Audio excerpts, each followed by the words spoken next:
young kids. Hi, I teach theater with 2 different groups. Love them both. And currently, not sure, maybe I'll teach with 4 in the future. Maybe I'll teach with 1 in the future. I don't know. But yes, so this is very, very basic. So let's start off with stage directions. Very important. Now, there are really fun games to learn these, which I love theater games. If you want a video all about different theater games, I would love to go into that. But yes, stage directions. So when we have this, we have the wings. The wings are what you come out of. There's right wing and left wing. And there's stage right and stage left. Now this is why people get confused. Stage right is your right, the actor's right, not the audience. So for me right now, my stage right is towards my bed and my stage left is towards my closet.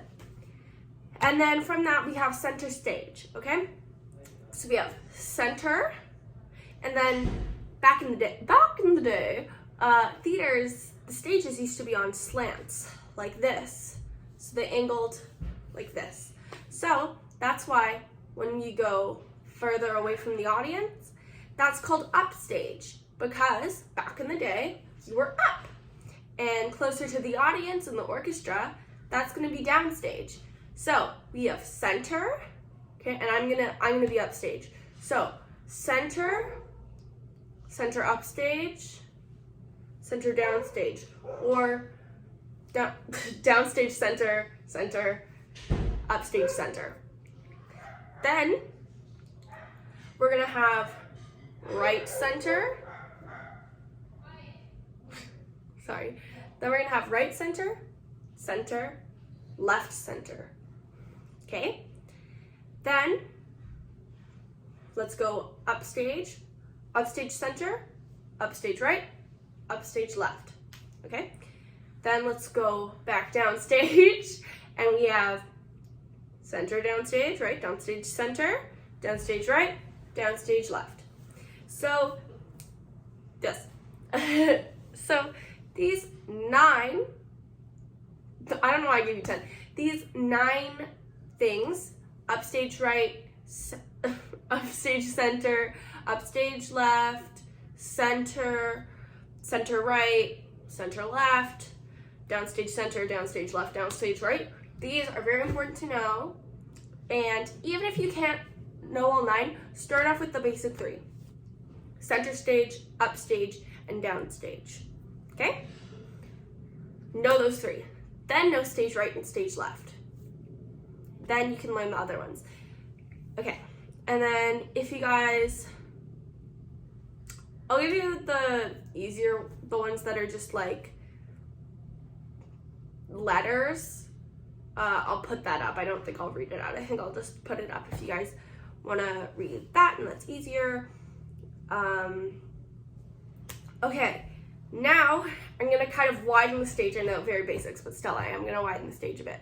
So then we go to the house. The house is your audience. So the more downstage you go, the closer to the audience you are.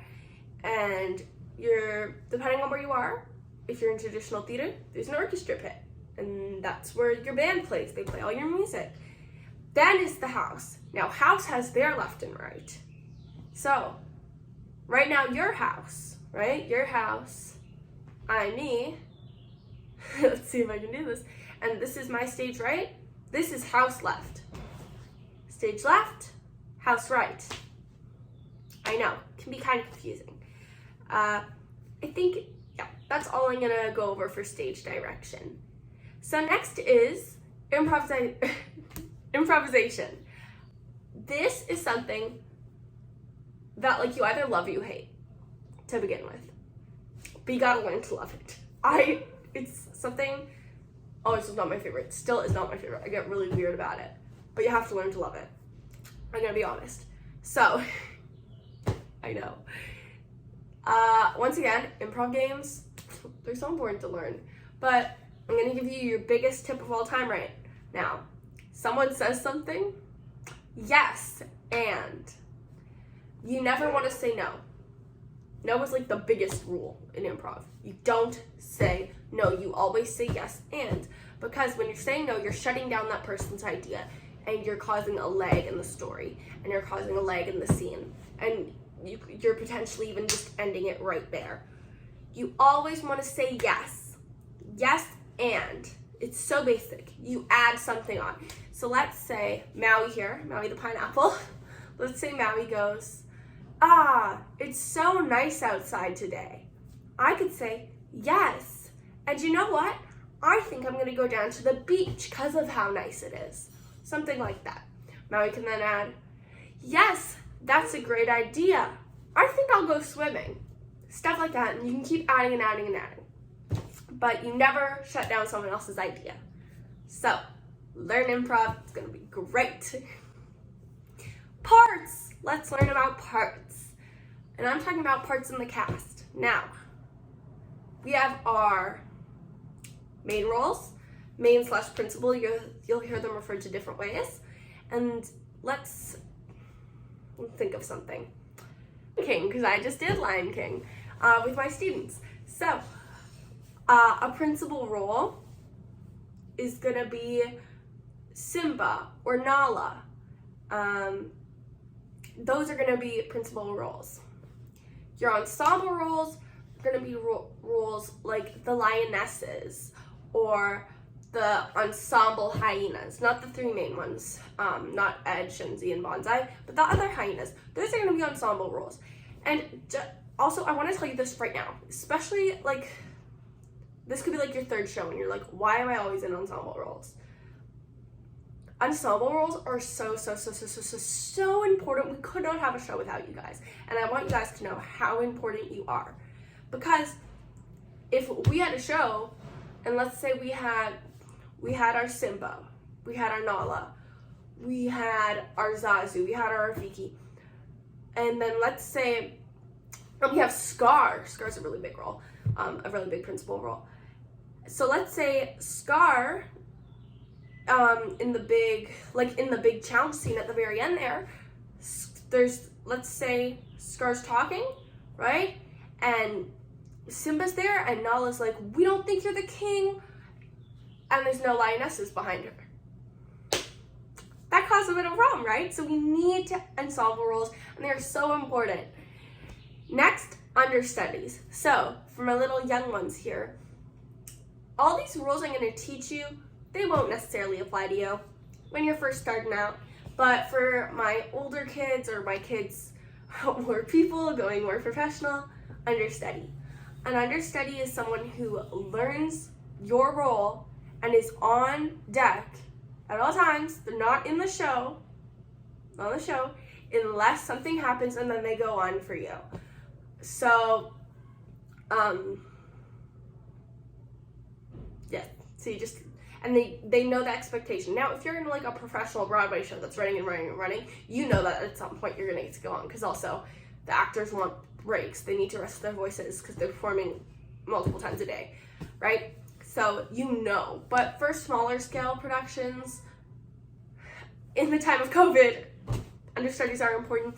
And I always think that, I just think if the show is only having like 2 performances, I don't love the idea of understudies. But big theater for my older people and people going into professional theater, understudies are very important still, and you know that you get to perform. Swings. Swings are someone in the cast. Let's say that that's someone in the cast, and they basically just know every single role. They know every single role, so they can go in and do whatever they need to do. Wherever they're needed, you just throw them in and they know it. Swings are underappreciated. They're just underappreciated. Alternates. Alternates are usually for the main roles or the principal roles. You just kind of switch out. This is the one who is in, like, they have an ensemble part, and if something happens to the main, then they go in, and then if they have a big ensemble part, someone fills it up, and they keep doing that. That's the like main thing. In junior theater, you may be called double cast. This is not the same as an alternate. Double cast should mean that you get almost, if not the exact same opportunity. If you're doing young theater and you only have 2 shows, let's say, that should mean that you both get 1 show and you have equal opportunity. Alternate does not mean that. This is kind of, instead of having an understudy, you have an alternate willing to go on. Dance captain, yay! Yeah, younger kids, you're not gonna have to worry about this really. Dance captain is usually a member in the ensemble whose job is to know all the choreography, not just for themselves, but for the entire cast, and the entire cast spots, and it's a really big role. And if we're talking about pay, you don't get paid that much more than normal, but it's a fun role if you get older. So, yes, yes. Ooh, I lost my place in my notes. So yeah, those are basically the types of roles. But I'm also gonna, so now we're gonna go, so those are the parts. Now we're gonna go into types of songs. So this is specifically for musical theater. Now, we're gonna have, my 2 big songs I wanna tell you about are I Want songs and I Am songs. Because I'm not talking about duets, comedy songs, ballads. That's something else, and if you want me to do a video all about songs in musical theater, then I can. But I just want to talk briefly about the I Am songs and the I Want songs. Such as, I'm going to use Mamma Mia for an example. So Mamma Mia, a song like Money, Money, Money, even though it goes over a bit of I Am, like I work all night, I work all day, it's an I Want song because she's singing about how she wants money. But an I Am song is something like Winner Takes It All. When she's saying, this is what it is, doesn't matter, this is what I am, I'm the loser, you're the winner. I Am song. Another great I Am song, a bit more uplifting, is This Is Me from The Greatest Showman. Movie musical, but still. And then in this, since I am talking about musicals right now, I do want to touch on musicals and plays and how they're different really quickly. Basically, they both are theatrical performances, but the story in a play is done through acting and speaking, and in musicals, it's done by acting, it's done by speaking, right? It's done by singing, it's done by dancing. There's many more factors into it. Now, and so in plays, there will be maybe some music, like Twelfth Night, for example. I was Fester, the clown, and so I sang a bit. I sang a couple songs, but it's not a musical. It's a play. Even though there were like 3 little songs that fit in, they were small songs, and it really wasn't the focal point of the show. Where in a musical, if not more, sometimes more, but equal parts singing and speaking. And singing is a big focal point of the show. So that's my basic differences that I wanted to go through. Now, we're gonna go through casting types for you guys. Now, my younglings, which is more so what this video is for, but again, beginners, people, if you're older, if you just thought this would be a fun video to watch because I have a giant pineapple. Casting types.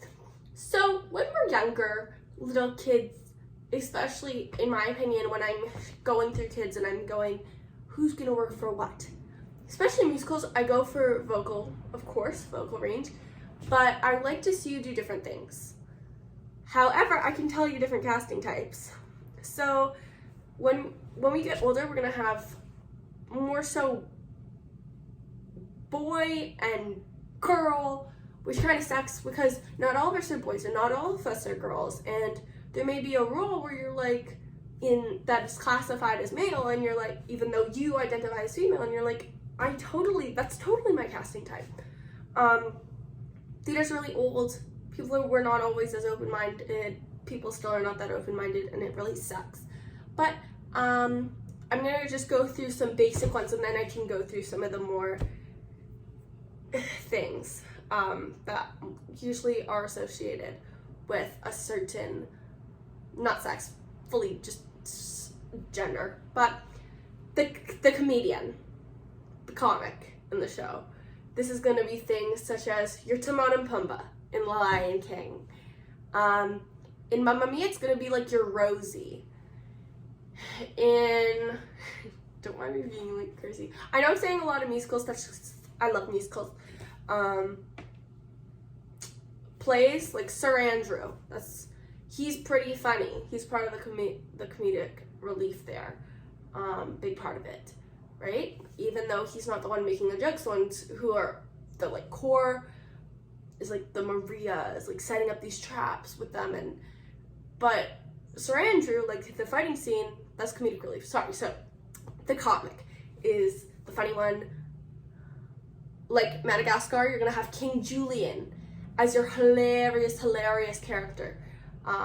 Doesn't mean that other characters aren't funny, it just means that's basically your full comedic genius, you know?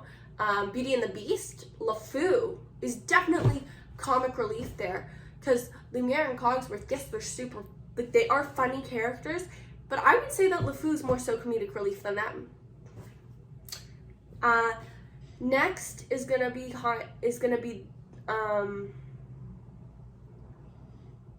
the dumb one, the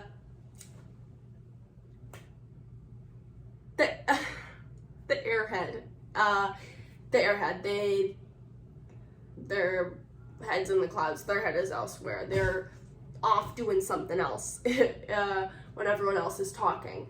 And that doesn't even necessarily mean that they actually are dumb per se. That's just how they come off. Like Karen in Mean Girls. Classic airhead for this type of role. With the dumb thing, it also goes along with, so like airhead and dumb jock. I could put them kind of together, so we're like buff, like haha, sports team, but they're not that bright. In Lion King, this role would be like Ed. It's very much somewhere else.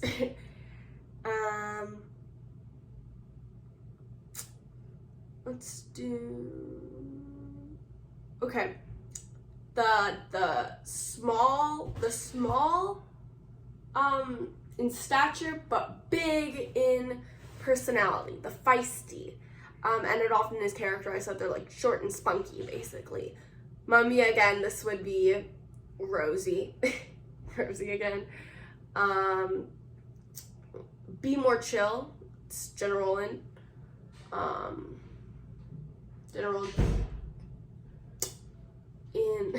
Do you guys love how I'm holding the pineapple crown here? I think it's lovely. Hello. Do you want some scrambled eggs? No. No. Not really. Okay, well, if you get hungry, there's quinoa salad. Okay. Can you shut the door? Can you shut the door? Thank you. Okay, what else do we have? We have boy crazy. It's more common than girl crazy, but they could also be girl crazy. Just like eyes only for boys, but all different types of boys. Not the hopeless romantic, which is a different one. It's just and Romeo, you could argue, is girl crazy because he hops from one to the next, but I say he's hopeless romantic. Let's just do a few more. We'll do the bad boy. This is something like Danny Zuko in Grease, definitely bad boy. But the bad girl kind of thing would be Rizzo, also in Grease. I'm trying to pull from the same thing. Be More Chill is Jake. He's definitely more of the bad boy.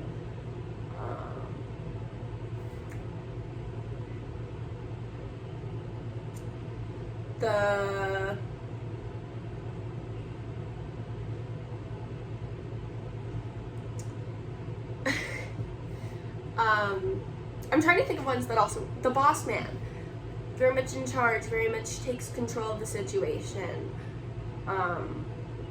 Same thing could be for a woman in charge. It's usually boss man and woman in charge that go hand in hand. They're gonna be together. They're in charge. They're in charge. They're the authoritative figure. That's what it's gonna be. The con man, con woman, always pulling a fast one on you, always pulling tricks. And the bad guy, bad girl, villain. I know I already kind of did bad boy. This is bad guy. This is girl. This is villain. Ursula. Gaston.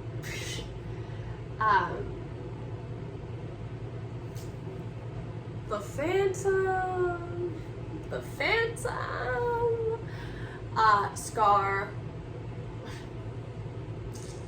You know, those kind of things. They're the bad guys.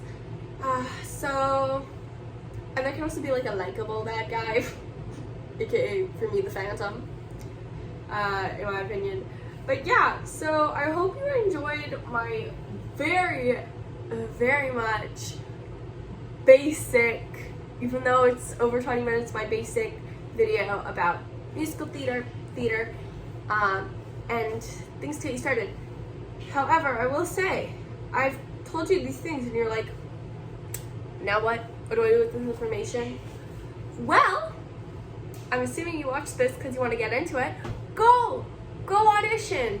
Go join a community theater. Take classes.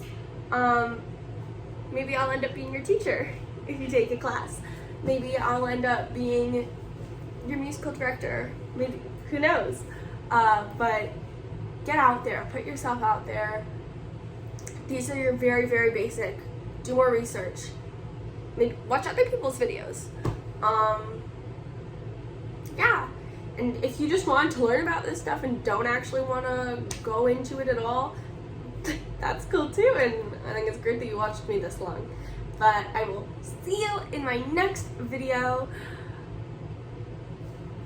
Keep singing.